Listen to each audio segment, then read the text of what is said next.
Hey y'all, it's Jess, your polyamorous mama, and oh my god, have you ever thought, I wish there was a professionally produced sex education class that focused on the elements and techniques of pleasure and actually showed you what the heck they're talking about using live naked people? Well, it exists. It's called Beducated, and my boyfriend and I have been taking a new class on our weekly date nights, and it's a game changer. We just finished the class on G-spot orgasms, and I literally cried. Not just from the information the instructor gave, but also from the hope that she preached that I can experience new realms of pleasure that I thought were impossible for me, and that it's never too late to evolve in your own sexuality. You can try all Beducated courses for 1 day free. Use the link in this podcast description to sign up for Beducated and receive access to a huge library of courses. Use coupon code REMODELED and get 65% off the yearly subscription locked in for life. Level up your love life and join Beducated from just $9.99 per month with coupon code REMODELED. Next up for me and the boyfriend, the art of the lingam massage. Hi! We did it! Yeah, we did it. Like, how many months in the making has this been? Like at least 2 or 3, I think. Like, actively setting dates and then, like, we were cursed. I know. It's wild. But this is like a 15-year reunion happening right now. I know. Tell me what you want me to do. Yeah, tell me what I need to know. I just want you to be yourself. I just want you to sit and let me drive, baby. I fall in love just a little bit every day with someone new. I fall in love just a little bit every day with someone new. You're listening to Remodeled, the podcast. Remodeled is a project whose goal is to expand the cultural narrative on healthy relationships in order to include ethical non-monogamy, non-partnered, asexual, open, and more. We are here to redefine love. I fall in love just a little bit every day with someone new. I fall in love just a little bit every day with someone new. Hey everyone, and welcome to Remodeled, the podcast. I am your polyamorous mama, Jessica-levity day lover, and with me today, there is a bit of a reunion happening here. This is one of my best friends from college, University of Wisconsin-Madison, but somehow that was 15 years ago. Not sure how that happened. Not sure how we got this old. I want to welcome Shor to the show. Good morning. Hello. I'm so happy to be here, and I'm so happy to see you. Thank you. My heart is just like a Twitter. Me too. So of course we go way back, and I want to start before we get into the topic of the show, because you reached out to me and you were like, I want to talk about something on season 2 of Remodeled, and now it's finally happening. And I'm like, was there a cosmic reason that we have had to reschedule like 7 times? What is this episode about to hit me at such a deep level that the Lord was like, you're not ready to look at this, because this is an area, as you know, is very difficult for me, especially as a postpartum mother and stuff. So right now I want to start, first of all, your Instagram account is at Coach Shor because you are in the coaching business now, and I would love to talk about that at the end of the show. But first I want to start with, as always, a privilege and identity check. So if you are listening to this and you have no idea whose voice you are listening to, or even if you're watching this, still relevant. So why don't you hit us with an intro, privilege, and identity check? Absolutely. My name is Shor. It's pronounced like the seashore or the North Shore. My pronouns are they, them, their, or my name. I am a Jewish person. My parents immigrated here as refugees in the 1980s and 90s, and so they quickly assimilated into whiteness, as it's known in the continental United States. So Jewish person assimilated into whiteness, so have white privilege in this world and in the context of the US. I am a queer person, a pansexual person. I am also trans and non-binary. Happy to talk about any of those things. What else? I'm a parent. I have educational and class privilege. I, as Jess said, went to college, got a master's degree after that, and have a day job now that gives me stuff like health insurance. So those are privileges that I have in this world. I'm somebody who has disabilities, chronic pain, and mobility issues. And I also have experienced fatphobia for every day of most of my life. So those are things that I experience in this world. I'm also a parent and a partner, and I have a dog. Are you in a legal marriage? I am in a legal marriage. Yeah, Yes. that's definitely something that is very much a privilege that I always try to toss out there, especially at the intersections of polyamory and parenting, like recognizing Absolutely. when we are in legal marriages that has so much privilege over so many polyamorous families. And also, do you identify as polyam? I do identify as polyam. I did Yes. not. Okay, so when you started following me and you were like supporting the podcast and sending tips, which thank you, by the way, I was like, what are they trying to tell me? So, okay, hi. Yeah. And as for many folks in this community, it's been a journey, and happy to talk about that too. How long have you been polyamorous? I've known for myself that I'm polyamorous since probably my mid-20s, maybe early 20s. Okay. I've known that for myself. Yeah. And you know, weirdly, in my head, this is connected to what you just said, but it's not going to sound like it is. I wanted to add that another privilege that we have is you and I met in a queer bubble, and we have continued to live in a queer bubble. And occasionally that bubble is burst for me, and I'm reminded that not everyone has the privilege of living in a very queer bubble, but you and I met at the LGBT Campus Center at a very gay liberal school in a very conservative state. And I'm sure now that you are in an even gayer city, your bubble continues to be just as gay. Yeah, it's very real. That is a privilege that I still have. My bubble is super queer. Sometimes I forget that, and sometimes I'm so happy about it because, as we'll talk about, like there's a lot of parts of the world are really unkind to folks who appear, look, and travel in certain ways, and that's one way that I protect my heart and my soul is by surrounding myself with people who honor who I am.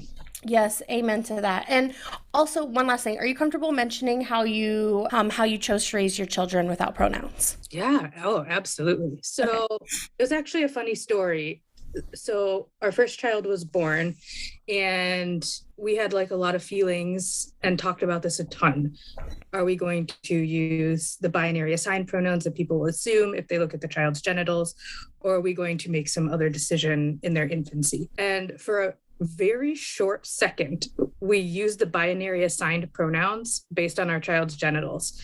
For, maybe like a few days. And we were both like, this feels so gross. And so we immediately pulled off of that and decided to use they, them pronouns until our child told us otherwise. And that has been a beautiful journey because our kid is 5 now. And for the last 2 years has very consistently said, it's just my name, or dinosaurs or dragons. Mood, Right? Total mood. I love it. I think that's so very amazing. Clear. They have a lot of clarity about it, and I love that about them, and I respect that a lot. I think that's so rad. It's something that my husband and I, Joe, were super open to, but didn't feel we had the support and didn't feel like we had the spoons to, in addition to becoming parents and like learning that whole world, weren't surrounded by enough family that would be able to integrate that. And I felt like I didn't have the spoons to like wage that battle, I guess. I don't know if that's like problematic language to say, but in my mind, I was like, my personal choice was to use assigned pronouns, but to create a feeling of safety and open, radical honesty in the home where gender and sexuality are deconstructed every single day from the time before they even had language, so that if the day comes where they want to identify differently, they will feel safe enough to let us know. So I super respect that you and your partner went on this journey with your children, and I think I have goosebumps. Like, I just think their semiology, their semiotics. It's so different. It really truly is. It's really powerful. And, and spiritually, and I have no attachment because I could always be wrong, but spiritually, I very much feel like Aslan resonates as a he, him. I am questioning Lucius's resonance. I definitely think that there's something else there, and I'm very excited to watch him continue to grow in that. Okay, so now we're going to get to what you reached out to me. So months and months and months ago, you sent me a text that said, what? I think you all should do an episode talking about fatness and fatphobia and dating and polyamory and the intersections of all of these things. And I was particularly drawn to hearing you, or you and Joe, or now you and me, talk about the semiology of this, because I love so much how you and Joe talked about that, especially in the first couple of episodes, and really laid this groundwork for us to understand how we are also deeply cultured to prioritize monogamy and what that looks like. And I feel like really similar things happen around, well, lots of things, but specifically around bodies and around fatphobia. Oh my God. Okay, so tying this in to the semiotics, so the idea that monogamy is pushed on us semiologically from our very first breaths on this earth is called compulsory monogamy. The idea that heterosexuality is pushed on us from birth, it's taken to be like gravity, right? It's just like a law of nature, is compulsory heterosexuality. Now I feel like and I don't know if this term is coined, maybe we can do a Google search after, but I feel like what we're getting into is compulsory skinniness. Compulsory skinniness. Yeah, something, it needs right. something, that doesn't ring as cute. There's something there though, because that is this compulsory idea that our bodies are supposed to look thin and fit, along with other things. So like for, AFABs, hourglass, big boobs, proportionate, compulsory proportionality. Wow, there is so much here. This is going to be such a cerebral. Also like compulsory to the male gaze in so many ways. Compulsory male gazery. Yes. Totally. This is going to be so good. This is going to be so good. I'm really excited. I also want to point out that my background today is The Merchant's Wife at Tea by Boris Kostodiev. I don't know if I'm saying that right, but I really feel like she embraces my whole... yeah, she's in theme. Yeah, absolutely. Yeah, like, I'm here, I'm fat, this is my cat, I'm having some tea. And I'm drinking some tea and I'm eating and I'm not doing it. I'm not working. The Merchant's Wife, my husband is working. I am resting. It's a whole mood. Okay. So let's get on this episode. So the first thing you want to talk about is the semiotics and the deep cultural roots of fatphobia. So I want you to dive, bitch. Here we go. Similarly to compulsory monogamy or compulsory heterosexuality, I know and I believe that we are all so deeply cultured to believe a number of things are about bodies. And this is also, again, culturally bound to the Western sphere, to the United States in some ways. Bodies are interpreted in different ways by culture, but there is an overcultural understanding here that fatness is bad, unhealthy, less desirable, and that thinness is the more desirable state. And so like when I think about like all the ways that was reinforced for me, that's the deep cultural semiotics that I was thinking about when you all were describing this to me. And I was like, ooh, this is deep. Like this goes so deep into like, it's the models that we see, it's how food is marketed to us, it's how our doctors treat us, it's how our colleagues treat us, it's how the type of clothes that we wear and how it fits our bodies is judged or not judged or commented on by others. It's who is clicking or swiping on our profiles. It's like all of those things in this complex web of how we value certain types of bodies. And this story has been impacting me my whole life. Yes. And, there's all these intersectionalities too, because I know that there's a discussion in, the fatness world of where is, how it's like, I'm not queer enough to identify as queer.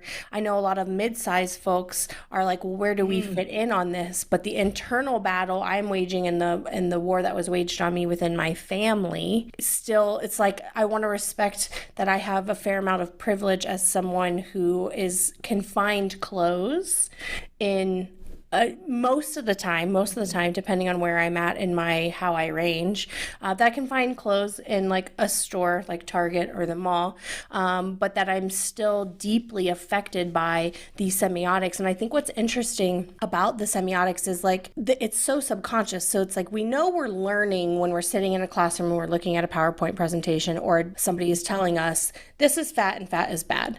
But like the semiotics is so much deeper than that. It's happening in times where we don't even know. It's happening in the form of I haven't seen a fat character in a show that wasn't comedic relief or that had any type of love interest or was seen as desirable until recently when it became trendy to do that, or like subversive to do that. But for you and I who were watching TV in the 80s, 90s, early 2000s, we were not seeing that. And so that semiotics is being hammered and we don't even know it's happening. And that's why semiotics is so powerful. Yeah. And when I think about that at the intersections of identities, and so like, for example, in my constellation, I never saw a fat, somehow queer presenting, non-binary or gender non-conforming person on like that constellation didn't exist on television until, I don't know, the last few years, really. And so representation in the greater overculture, I find, is always catching up to kind of where we are and the conversations that folks on the margins are having, right? So folks on the margins have been having this conversation for decades, if not longer. Right. There's entire PhD theses like written on this. Right, for 30 years before it becomes trendy or seen as subversive or somehow can contribute to capitalist gain. But it's never actually coming from the right place unless, by the grace of God, some queer person somewhere gets a writing gig on some show and is able to make it happen from like a true place. But like think about how much of our relationship 15 years ago, UW-Madison LGBT Campus Center, what were we watching? The L Word. Mm-hmm. Name one fat person. There isn't one. I just rewatched it. Yeah, there is not a single queer or even really like non-binary or mask presenting person. So it's like like, where are the fat dykes? This is supposed to be a lesbian show, and we are seeing one white brand of lesbian, one white male gaze brand of lesbian. It was so formative. It was. And for me, that was specifically around shows like The L Word and Queer as Folk. I just remember being not necessarily consciously thinking this, but deeply subconsciously feeling like I really don't belong in the community that I feel like I want to belong in. And that is really powerful for young folks. I think, especially in our generation, who are like trying to figure it out and do things differently, to be like, well, I really don't belong here. Well, because like this is where I want to belong. Even though like as a queer person, you're looking at the compulsory monogamous, compulsory heterosexuality world, compulsory cis world, and you're like, okay, I don't belong here. I must be queer. And then you move into these queer spaces and you're like, fuck, I don't belong here either. Like it's depressing, and this is why we see such a crisis of mental health in these queer communities. Yeah. Sometimes it's coming from inside the house. Mm-hmm. Well, even back then in the early 2000s, mid 2000s, the way that we were talking and training and organizing around trans identities was hugely problematic too.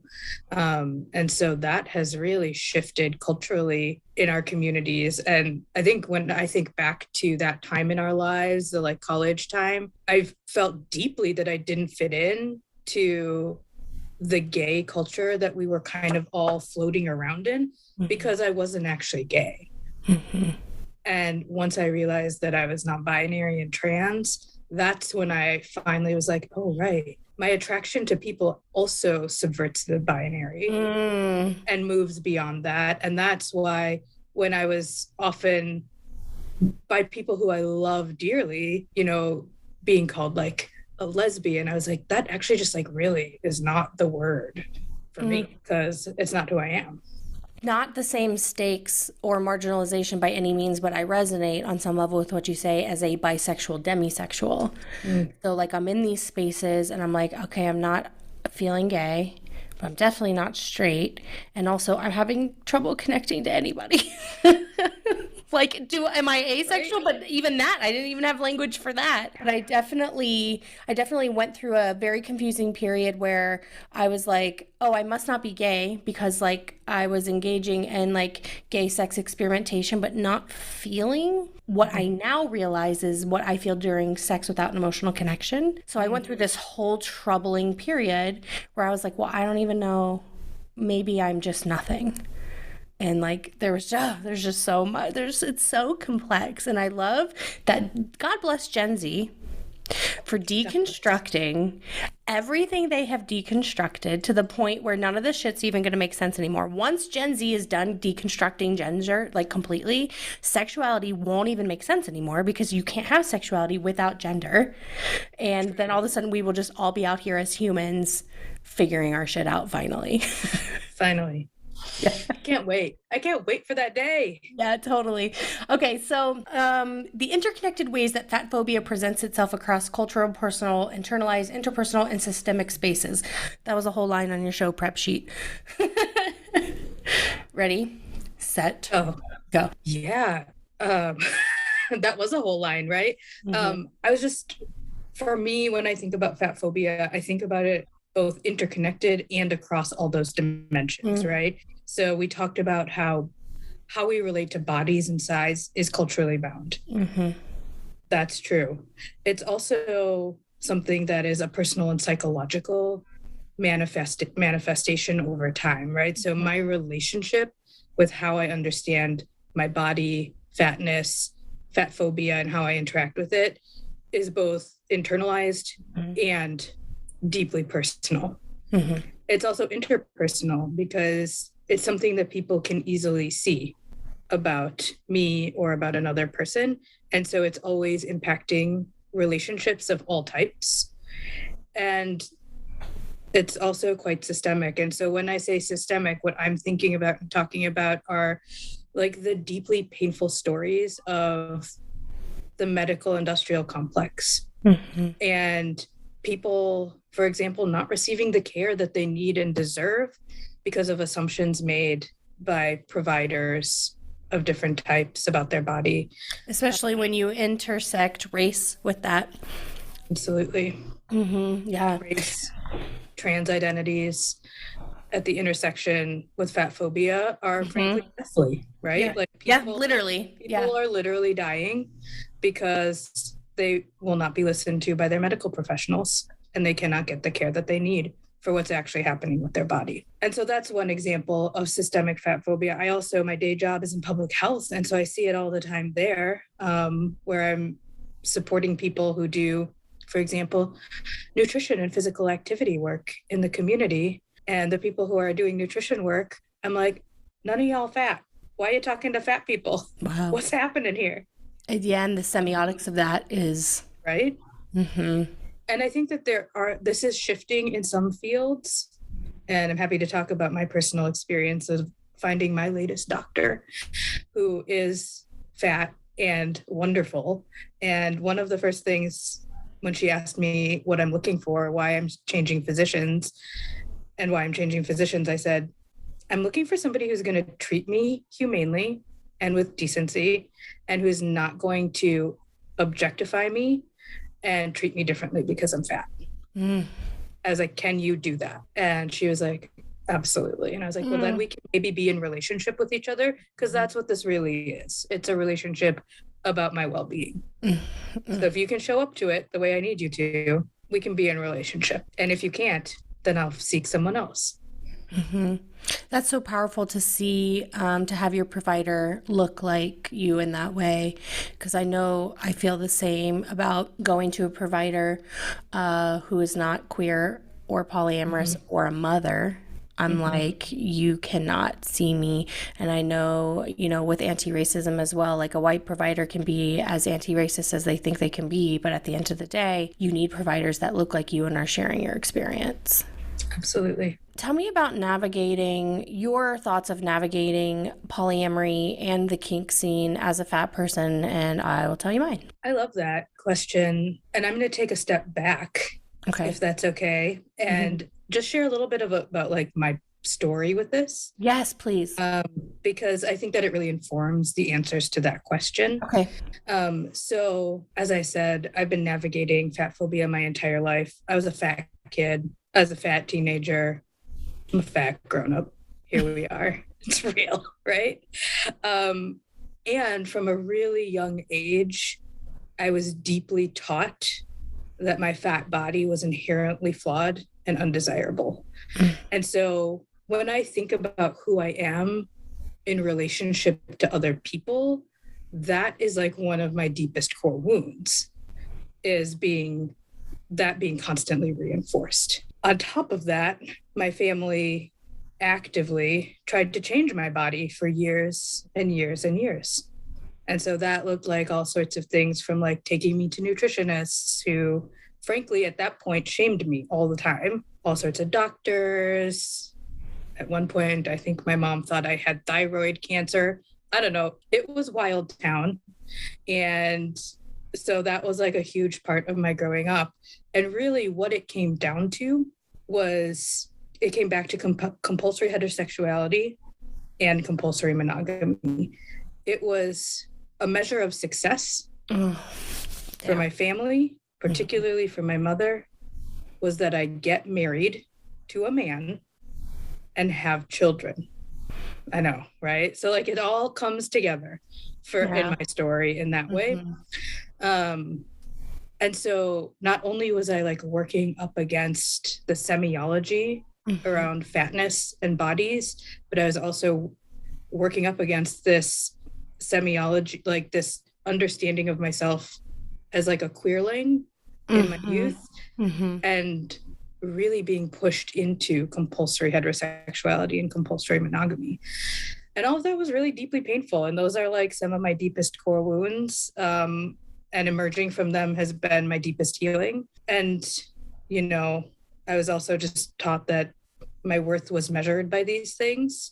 And so that has also been a huge part of my undoing and unlearning as a grown-up, is figuring that out and doing that unlearning. Yeah, I wrote down when I was journaling for this, I was like, one of my deepest fears was that I would be rejected because of my size. So one of my deepest wounds. Thank you for sharing all that so vulnerably. And same. And I mean, full disclosure, I'm sure this is obvious. And that's why I was saying, oh, I don't know if I was like ready for this interview, is like, I'm not as far as you are. I am the fat phobist inside of me is still the loudest voice in my head. Trigger warning for the next 60 seconds, like eating disorder. So if you aren't okay with that, skip ahead 60 seconds. It's triggered. So like whenever my family comes to visit me. So my mom just told me she's going to come out here for Lucius's first birthday, which is in like 3 weeks. Immediately started spiraling. So the connection to family there for me is so much, and trying to get my body to look a certain way in the next 3 weeks before she gets here, because somehow that means something. Question for you that you don't have to answer. Does your family have a history of fatness? Because so much of my... Okay. Oh, absolutely. Okay. Yeah. So both of my parents are bigger people. I don't know that they would self-identify as fat, because I think that to them that's pejorative. When like, I'm here, I'm queer, I'm fat. Let's do this. Let's do this ride. So I don't think they would self-identify, but they are bigger people. And I think that is also part of the story, was watching my mother's deeply painful relationship with her body, and her trying to change her body. And then how she projected that onto me. She was trying to create parallel paths for us. And it was really painful. Yeah, liberation from fat phobia for my mother is not in shedding the semiology around fat phobia. It's in getting skinny. Absolutely. Yeah, and so my whole life also just a pendulum swing for me. And, one of my favorite accounts, Purity to Polyamory, tweeted the other day, I'm sitting at a restaurant with my mother who just pulled a fat-free dressing out of her purse, if you're wondering how I'm doing. And then the hashtag was, we are the daughters of the Jenny Craig generation. I was like, yeah, that was me. My mom was letting me buy those like QVC crap, like ab electrocutors when I was like 13, spending my allowance on that, and letting me eat Weight Watchers processed dinners and desserts, like buying those for me as like in middle school. And I think whatever neurodivergence I had that at least this is how I'm making sense of my childhood now, that I did not really have friends, and I definitely did not have boyfriends or girlfriends to the extent that I was seeing my friends have around me, was very much attributed to my chubbiness. I'll say chubbiness for sure. Yeah. Same. Yeah. And so I think that like deep fear is why I didn't allow myself, but there was always another excuse, right? Yep. Like the deep fear of being invalidated, or, somebody making fun of my body or telling me I'm fat. Even at that point, I was so afraid of that I was like, well, I'm busy with theater.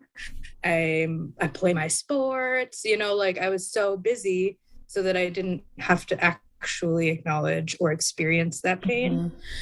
And that frankly transcended into college for me, because I don't think that college was honestly at least dating in college, I hadn't done enough of my own work to truly be who I was and date at that point in my life either. Yeah, I really had one I don't even know how to categorize that, but I really did not have my first I like someone and they liked me back to the same extent until I was 21. And it lasted like a month. It was very dysfunctional, but at least the mutual liking was sincere, and that was the first time that ever happened for me.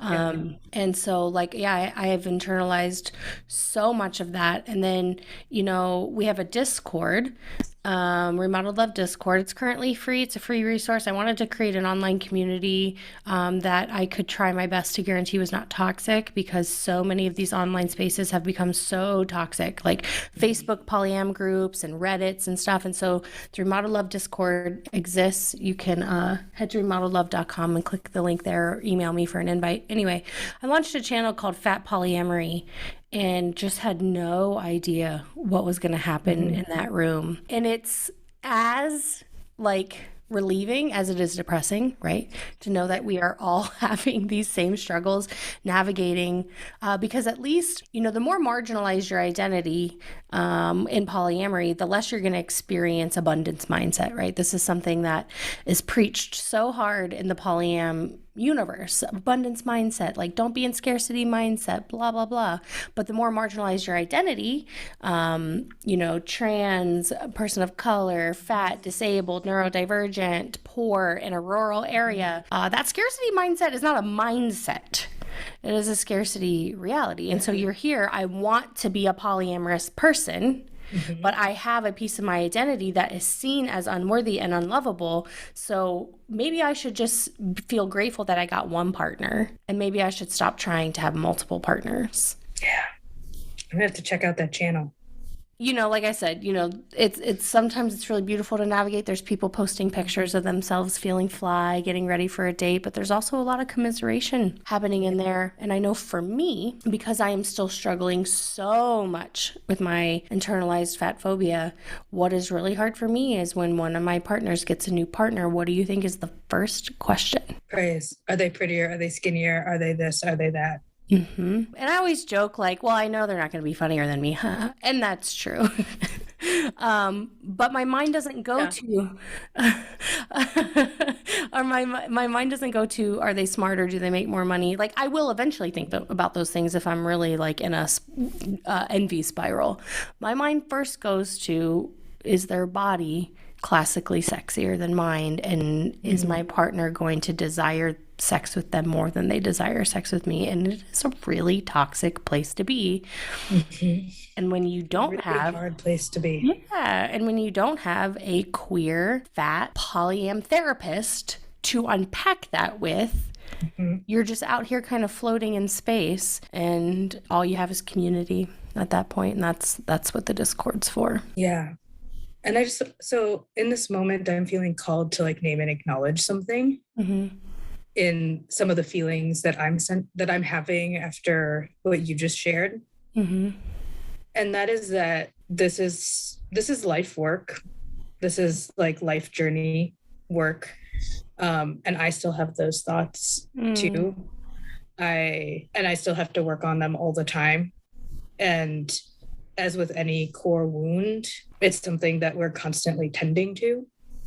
And so I know you told folks that I'm a coach. So one of the things that I do as coach when something like this comes up for clients is I ask them to like do something like sit next to it. Like take what you're feeling, give it a name and sit next to it. And I'm not asking you to do that necessarily right now, but mostly for listeners, like noticing that when your stuff comes up that is so deeply painful and comes from a very legitimate pain and wound that you've had, listen to that and let it come up and sit next to it and maybe ask it some questions and see how that goes. You know, some questions like, hey, what are you doing here today?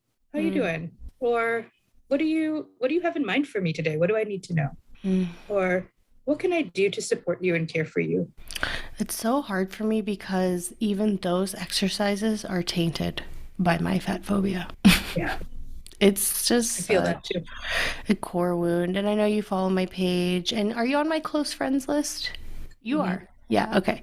So shout out to my close friends list. If you want to join my Patreon, which is such a great way to support me, thank you to everyone who does that. The $5 tier or higher gets you access to my close friends list on Instagram, which is an exclusive feed, and it's my diary, and I get very raw in there. And so I know that my core wound is the combining of families that happened at 13 with like my step family and somebody who was formerly my best friend. But I was thrust into a home with someone who was my best friend, became my arch enemy, but their family was very skinny, and not just skinny, like could eat my dream food and maintain that. And so anyway, where I'm going with this is like, fuck, this wound is so deep for me that I honestly, and I'm not saying that exercise wouldn't even then in and of itself give me answers, right?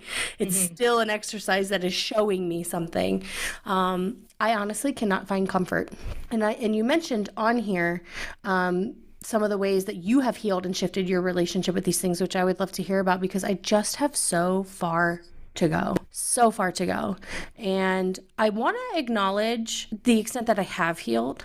And so much of that has been Instagram and TikTok. And shout out to all the fat influencers and all the body neutral influencers and all the body positive influencers. The semiotics over time have made a fucking difference. That's how, because like after years of seeing what I have never seen, now I'm, here I am wearing a crop top.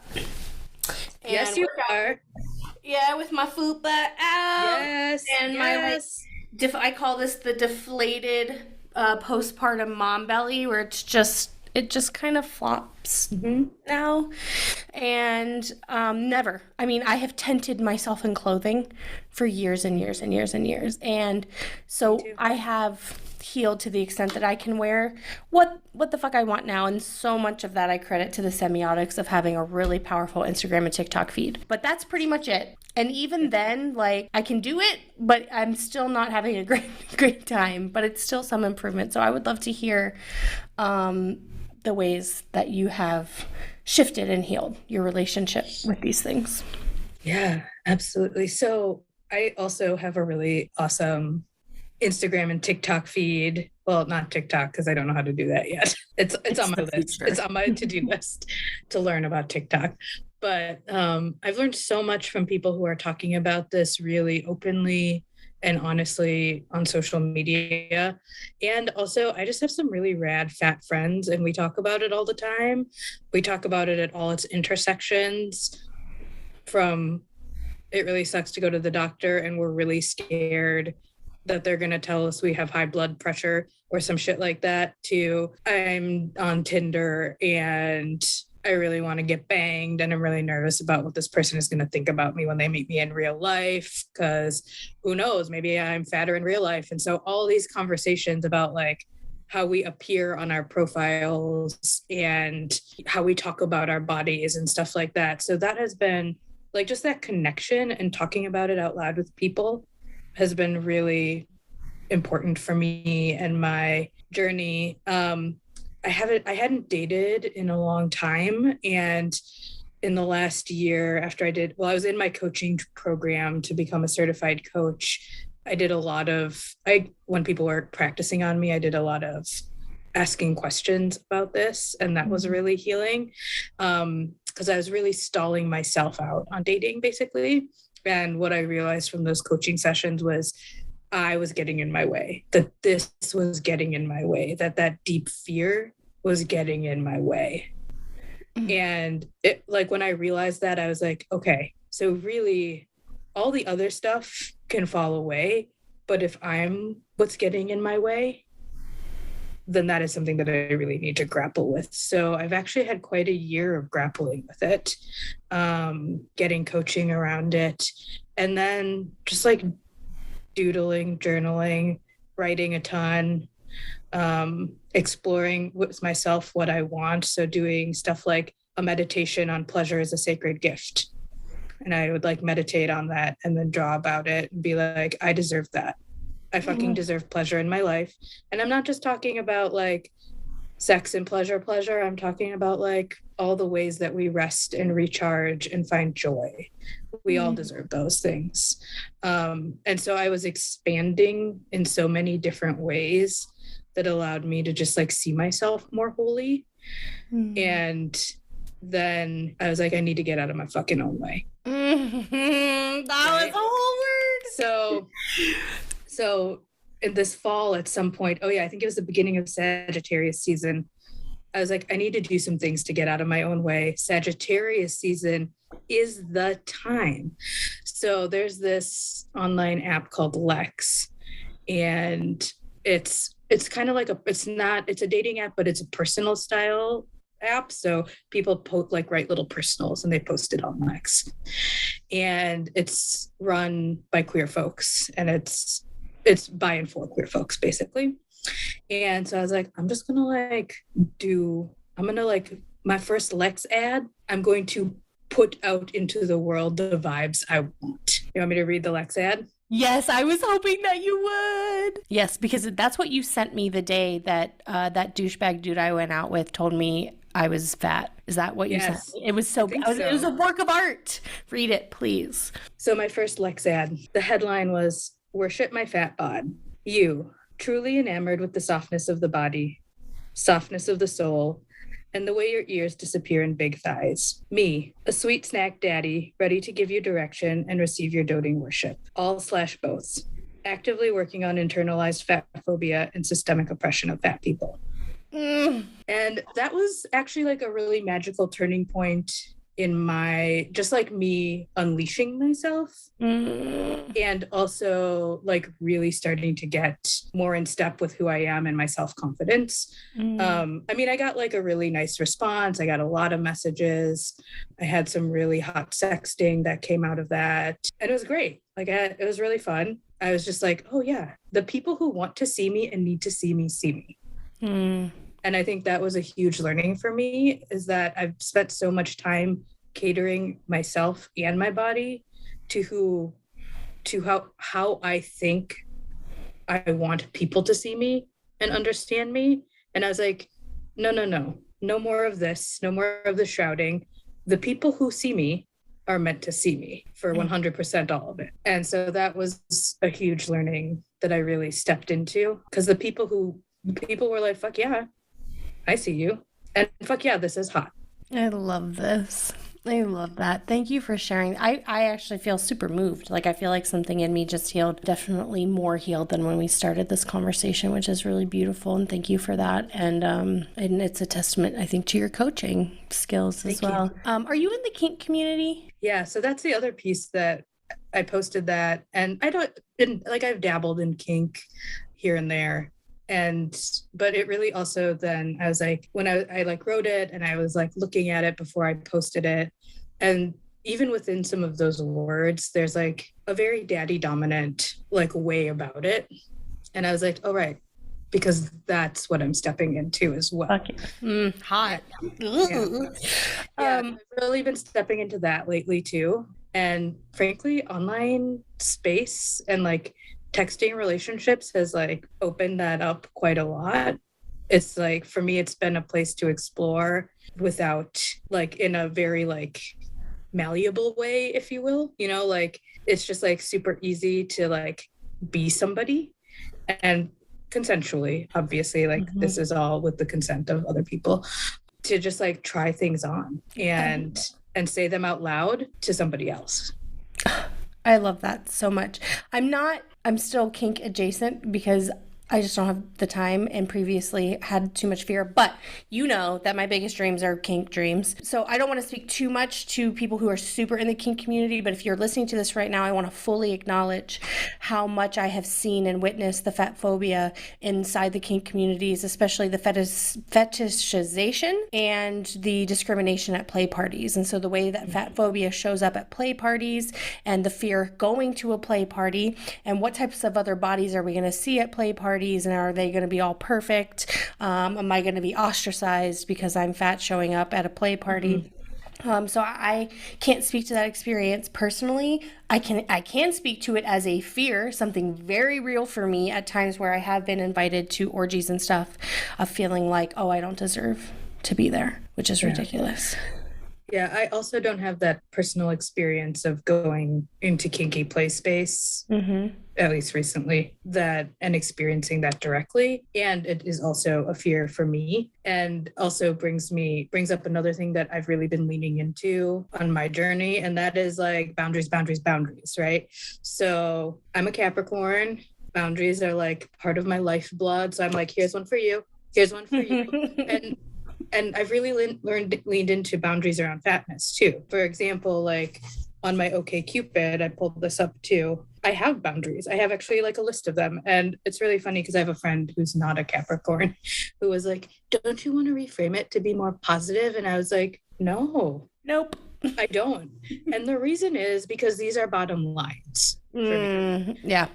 And so if you cannot meet these pieces, then we're not going to be compatible in a sexual relationship, a kinky relationship, a romantic relationship, or an emotional relationship. Like it's just not going to work. And so I'm really clear, for example, on OkCupid, that some of my bottom lines, I'm a Capricorn, I'm a fat person, and I want to be in a relationship with people who love and honor fat people and fat bodies and are actively working on their own internalized fat phobia.